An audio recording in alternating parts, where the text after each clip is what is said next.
All right, Team Syoth coming at you. Our topic this week for our video is kind of the essentials for a home gym.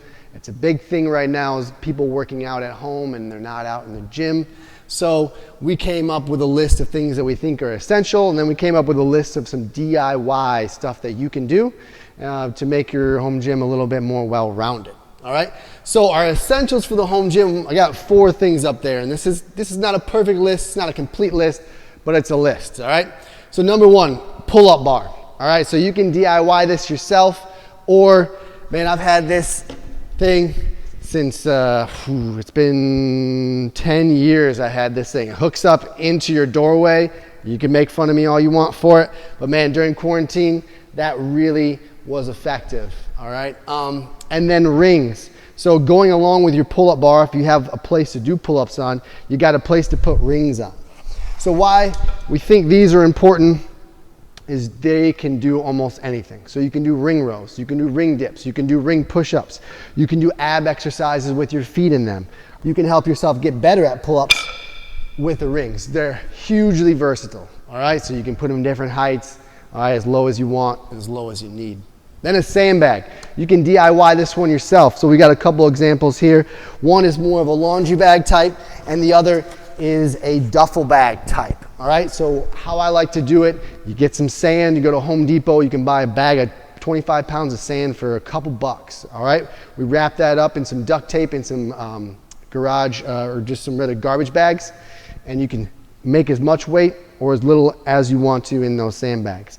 I think essentially you can DIY the sandbag, but spending a little bit of money to buy a sandbag with handles is going to be more beneficial for you in the long run. There is a ton of things that you can do, and we'll show you a lot of examples of those different things that you can do with the DIY sandbag or the sandbag that you buy on your own. And lastly, a dumbbell or a kettlebell. All right, so it's very simple, one or the other. You don't need both. You can do a lot with both. I guess I would probably say that a dumbbell is a little bit more versatile than a kettlebell. You can do some things with a kettlebell you can't do with a dumbbell, but that dumbbell can do things that a kettlebell can't do, and the same things that a kettlebell can do. So, and I think for a lot of people, just getting one, start out with one. Start out with a dumbbell or a kettlebell at one weight. You can do a ton of things with that, and then as you get better or you want to improve, you can buy another one at the same weight or buy a single one, and it gets even heavier from there, and you can keep going up the list. But that's kind of my essentials: pull-up bar, rings, sandbag, dumbbell, or kettlebell. So that kind of list, you can do a lot of things, and a lot of the plans that we provide, you can accomplish everything in our plans with those 4 tools, okay? So that's our essentials for a home gym list right there. All right, guys, so our DIY list. So here's a list of things. Once again, it's not a complete list, but it's a list of things that you can make on your own and to help you improve your own home gym. All right, so all these things you can do on your own. So the pull-up bar. So you could buy a pull-up bar, but you could just as easily make one. So right here, this is a yoke, but this goes in the same idea for our pull-up bar. So some galvanized pipe, some elbow fittings, and then some feet on the end to screw it up. So with this one, you can imagine that if I had a tall ceiling, I could screw this into the ceiling, and this bottom horizontal bar would be your pull-up bar. So I have a mini one at the home.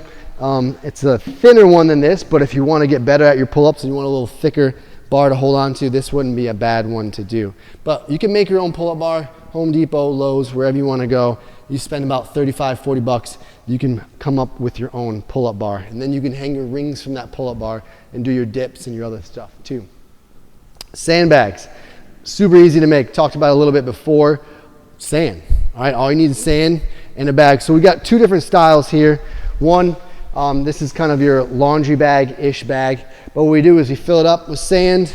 I like to wrap that sand in a couple garbage bags, duct tape it up, and then what you want to do here is tape off the end, and then what I like to do is fold it down underneath, all right? And then if you want to do another loop, you can do another loop of duct tape or Gorilla Tape, whatever you want. But really that loop it's not going to affect anything if you don't want to do it. The other version is using a duffel bag.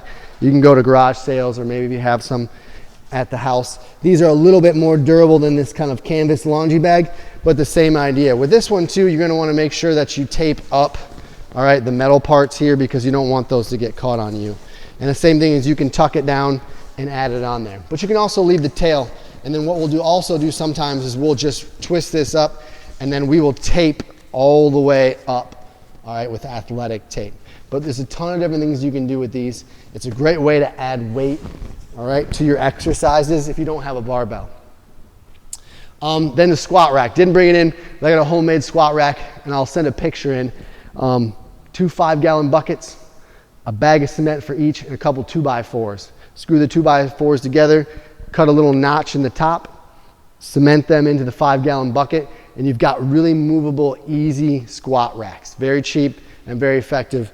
Had them for about 7 years now, and they've done nothing but good stuff for me. And I can slide them in and out very easy. They're not cumbersome to move, and when I park in my garage in the wintertime, they're a lot easier to move. And then we got the yoke. So we talked about this with the pull-up bar. So this is a little bit of a different one.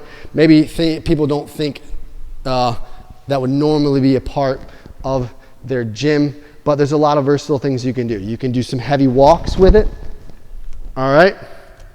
And as Carson was kind of doing earlier, you can do some strict press on this. You could even do push press. You can do almost some alternating kind of commando shoulder presses. There's a lot of different things that you can do with this. And it's very simple. It's just galvanized pipe from your local hardware store, some elbow joints, and then some feet on the end. So what we do is we unscrew the feet, we slide a weight on there, and then we'll screw the feet back on. And the way the feet will work, it'll work to keep that weight up off the ground, and it will keep it on there. So right now I'm working on some uneven stuff here, but it's a great accessory tool to have. It's gonna cost you, if you can find this for your cheap, under $100 would be great, but there's a lot of versatile things you can do if you don't have a barbell, but you have some weights. And the last one, using here to hold up everything, is a plyo box. Simple 2x4. This box is a little bit more expensive because we use better plywood on it, but you can just use OCB, any kind of stuff, some outside plywood that's really durable, sand it off, and then you got yourself where you can do box jumps, you can do dips, you can do push-ups off this, you can do a lot of different things. So this is a great DIY one that you can do on your own. There's lots of plans on the internet of how to make those. Pretty simple though. All right, so there's our DIY list of exercise equipment that you can make on your own to get your home gym rocking and rolling.